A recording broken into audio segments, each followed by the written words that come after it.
Hey there team, welcome back to the channel and welcome back to the overview. Today we're going to be having a look at Skin Deep. So if you're not across it, I do overviews on this channel. I have a look at the first 2 hours of a game or thereabouts. It's a Steam refund window. Steam reckons you can make up your mind in that time. I think generally as a rule that's fair. So it's a short punchy video, broad strokes info, keep it around 2 hours and then you can make up your mind on your own. Okay, let's not bury this. Skin Deep is so good. I am so pleasantly surprised. Well, that's a lie. I wasn't surprised. I kind of knew it was going to be crack just watching some of the trailers going into it. This actually came out a couple of months ago. I missed it. I can't even remember why, but I mean, Steam summer sales on, I picked it up now on the cheap. On a slight discount, you can do the same. But this game is really, really cool. And the spirit of indie games, which isn't super surprising because it's made by Blendo Games. Now, you might not know who they are, but they were really tip of the spear when the indie sensation sort of started blowing up 10 years ago. I'm just checking my library. I know I've got Atom Zombie Smasher, which is one of their sort of lesser known games, but I played that bloody in 2011 and I still have fond memories of it.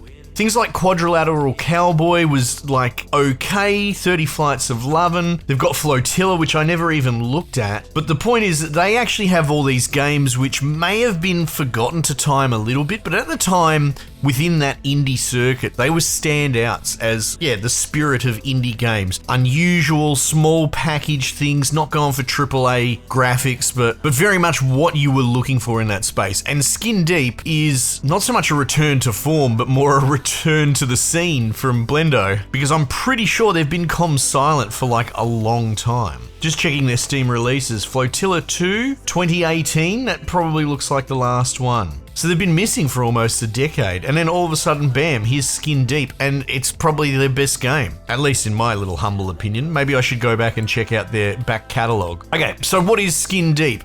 It is an immersive sim, but it's a lot lighter than what you would probably find in the immersive sim space, which is really cool, to be honest. It's one of those things, once you see it in existence, spins your head and you go, why isn't there more of this? I really do like immersive sims, but they're usually very heavy. There seems to be an extreme overlap between the type of people that want to make and play the niche genre that is the immersive sim, and being very, you know, hardcore in the spreadsheet heavy kind of leanings and mentality. If you don't know what an immersive sim is, it's generally an RPG, but less in the sense of stat lines, though there is overlap there often, but more in mechanics and environmental interaction so as to navigate a problem. It's kind of a puzzle simulator that meets a soft open world environment. And, you know, the smallest closed system you could probably describe is you'll have a room, you need to get from one end to the other, right? There'll be dudes patrolling, and along the course of it, you know, you could fight them, attack them, go in air vents, use magic,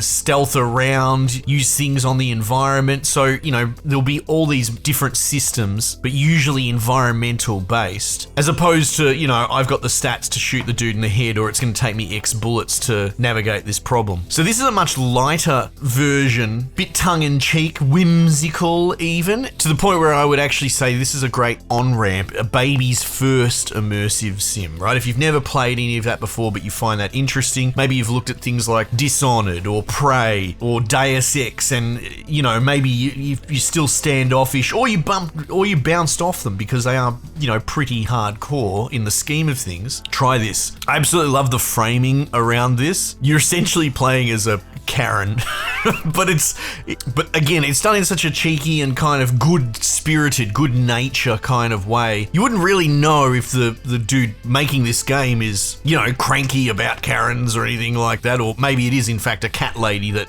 developed this game. Who cares? It unites us all and brings us together. And to me, that makes it a great example of you can make a game about anything and put anything in it, but most modern writers and designers really lack the ability to show nuance, and they would much rather browbeat you with some sort of ideology or something like that. So yeah, you're this husky 100 pack a day blonde bobbed Karen that works for Meow Corp, I think it's called, as a insurance operative that they put in cryo sleep in a box basically, and they hide her box somewhere in the ship that has insurance with them, and if it gets attacked by pirates and hijacked, they wake wake her up and let her out, and it's a really weird life cycle, and the crews are all cats, because why wouldn't they be? And the pirates are these dudes with this advanced tech, this like bobblehead thing that if they're gonna die, their head will detach and go to a regen station and regen them. So that creates this really unusual, unique loop that you have to navigate this ship. You have to take out all the pirates, but defeating them is only one aspect of it. You're only this like wiry framed little blonde chick. Like, you can't go toe to toe with these guys. So you have to come up with clever ways and the environment and all that to overcome them. But basically when you defeat them, you got to pop their head off before it manages to run off to a respawn station and dispose of it in one of a few limited ways that'll be around the ship, that particular environment, to permanently remove them from the level. Then following that, you take key cards and you put them into the little boxes on the wall that have the cats trapped, and and it's not getting old that when you let the cats out, they go meow.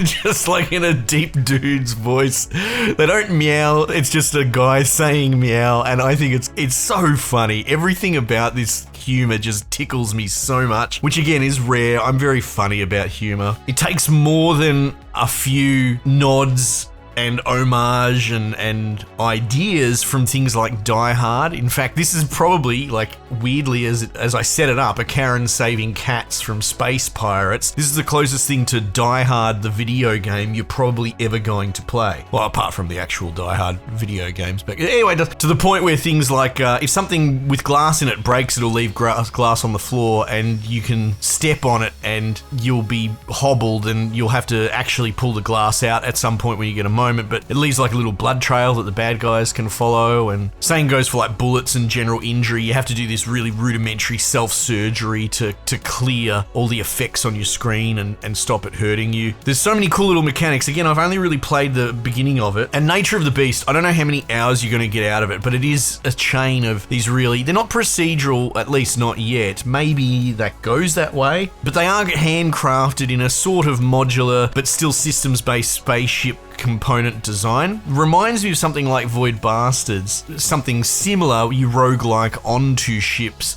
but because of the nature of the construction, you know, to go to the engine room or to the bridge or crew quarters, like they will have familiar components that you familiarize yourself with. And that happens here as well. Examples being the bathroom will have like a toilet that flushes out into space. So if you want to dispose of one of these heads, making a beeline for the bathroom is usually a pretty good idea. Now it'll break the toilet, so it's a one-shot thing for one pirate, but that's a good example. Another thing is the nature of Nina, who is the name of your character, Nina Pasadena.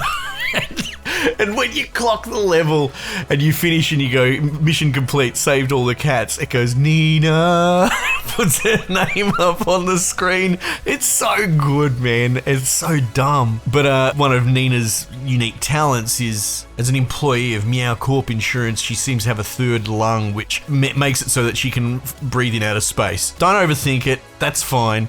So another cool, and that opens up to a great mechanic that often gets fumbled a bit in video games, which is, you kind of want to blast dudes out windows into outer space vacuum because that's how space works, that's what's cool, but like, how do you not die yourself? Well, in this case, you're invincible to it. So often if you can find a scenario where there's bad guys in a room with a window, throwing things against the window to smash it and just launch them out, that'll instant kill them because their head's not coming back from that because it's in space. And then you can just float around and fly around outside. But again, like I said, you have to smash the glass, you'll have to throw something against it a couple of times, and there will be a lot of mechanics to be an embuggerance to get in your way. Like, reference those windows, they can have like lockdown hatches that you might need to find the power button to disable so that the windows are clear. And then on top of that, the pirates can bring things like hacking jammer devices that you have to find a password for because they jam the activation of that switch. And then, you got air vents and all sorts of different cool stuff. You can throw pepper at dudes to make them stagger and jump on their back and run them into walls and pop their head off. You can pick up walkie-talkies and impersonate dudes.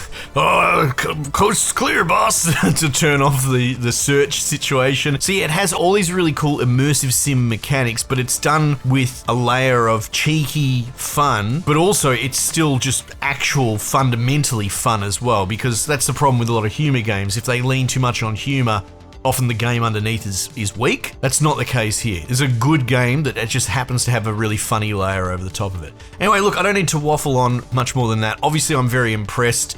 Anyway, team, I might just leave it there for the time being, and I'll catch you guys on the next one.